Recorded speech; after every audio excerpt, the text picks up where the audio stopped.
If you were to go back in time just 15 years and tried to find somebody willing to pay $400 for a cooler, you would likely get laughed back to current times. With $30 coolers flooding the market, it was tough to imagine how something like that could be transformed into a luxury product. But today, things are different. That's thanks largely to two outdoor-loving brothers from southwestern Texas, Roy and Ryan Seiders.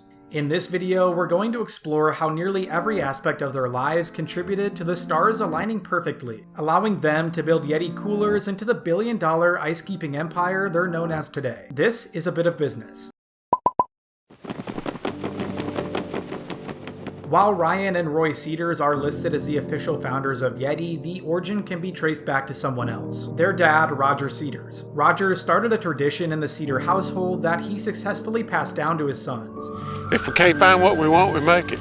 Ryan and Roy also aren't the first ones in their family to become successful entrepreneurs in the outdoor space. That would also be Roger. In the mid-1970s, he worked as a middle school shop teacher but couldn't resist mixing in his love for outdoors and fishing. His student's semester project was to build a custom fishing rod, something he also liked to do in his free time. As the years passed and the rods aged, he noticed a recurring problem. The clear coat used to seal the thread wraps over the fishing rod guides would crack when the rod was bent. And guess what?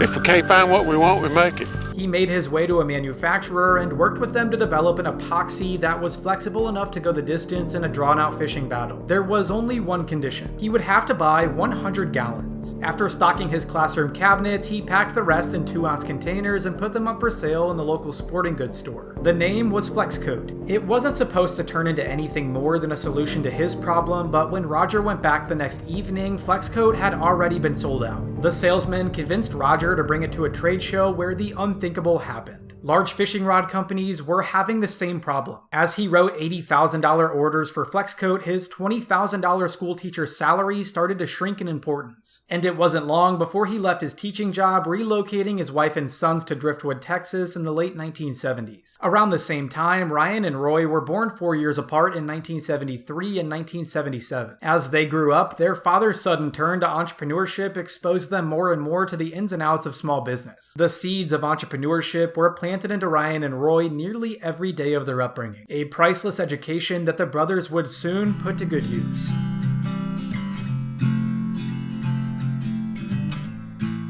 It's no surprise that neither Ryan nor Roy were interested in getting an ordinary job after they graduated from college. Ryan finished school in 1997 and Roy in 2000. Ryan started paving his own path and launched Waterloo Rods to pursue his dream of starting a name brand fishing rod company. By following the small business playbook he was taught throughout his upbringing, he was able to build it into a respected rod company that was increasingly popular in the southern United States. However, after 8 years, he got a call from one of his loyal customers who asked a question that surprised him. How much are you willing to sell the company for? After a few seconds, Ryan said a number and could not believe what he heard back. Sold. Which left Ryan with one question. Now what? While Ryan worked on Waterloo Rods, Roy experimented with foldable shooting benches and custom boats. However, there was always one part of his boats that he wasn't ecstatic with.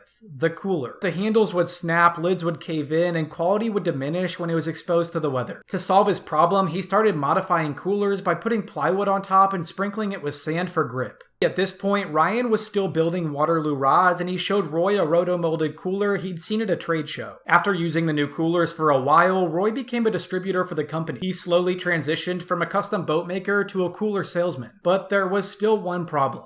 They weren't perfect. Roy lost sleep, thinking of all the ways it could be done better. It was then, in 2006, that Roy decided he would do it himself. And it just so happened to be at the same time that Ryan stumbled into selling Waterloo Rods.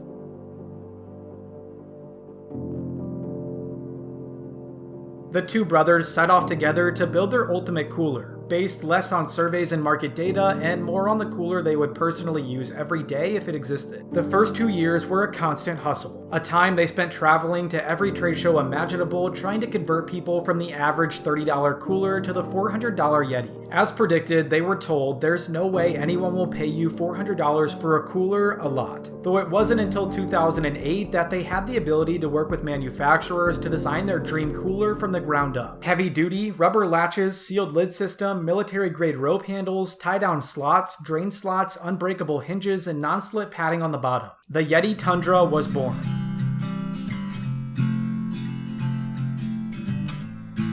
In 2008, Yeti began to skyrocket in popularity. They started working with retailers including Bass Pro and Cabela's, and it marked the start of its evolution from the luxury fishing market to the general public. You're probably used to seeing them now being used on the golf course, at tailgates, by the pool, or at the beach. That's because they've managed to transform the seemingly boring cooler market into an inspirational lifestyle brand. While this wasn't done by accident, it also didn't come naturally to Ryan or Roy. The brand itself was actually crafted by a man named Walt Larson. Larson had a long track record of positioning products, specifically in the bow hunting industry, as luxurious and top of the line. He confronted the Seiders at a trade show after Yeti was the only brand that caught his eye. Ryan and Roy agreed to work with him, and it's the interaction that turned Yeti into what it is today. Larson took everything the Seiders knew was great about a Yeti cooler and turned it into a digestible brand story. He started crafting everything to embody a brand made for those that are passionate about the outdoors and respect high-quality product craftsmanship. The photos and videos used in advertising changed. Celebrities were positioned alongside the coolers, and they even managed to get a bear to wrestle with a Yeti, earning it a certification for bear resistance. Larson is also responsible for coining the now iconic slogan, "Wildly stronger, keep ice longer." Yeti would agree that the community they've built around their products is a big differentiator, citing in their SEC paperwork that being an influential, growing brand with a passionate following is their top advantage over their competitors. Adding that 95% of their customers have recommended Yeti to others through word of mouth or social media, an accomplishment that most businesses spend their entire marketing efforts trying to achieve and usually still never do.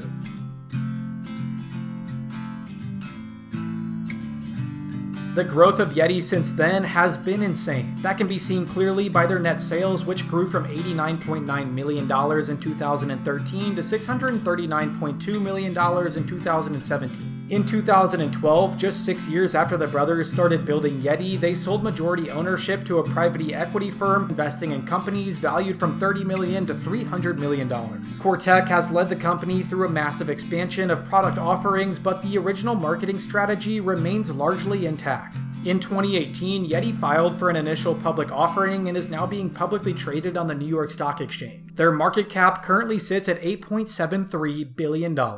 It's easy to walk into the store today and look at Yeti thinking it must have been created by someone that's different from you and I. But it was actually just two ordinary brothers who paid close attention to the problems they faced in their lives and didn't give up on their chase to make an impact.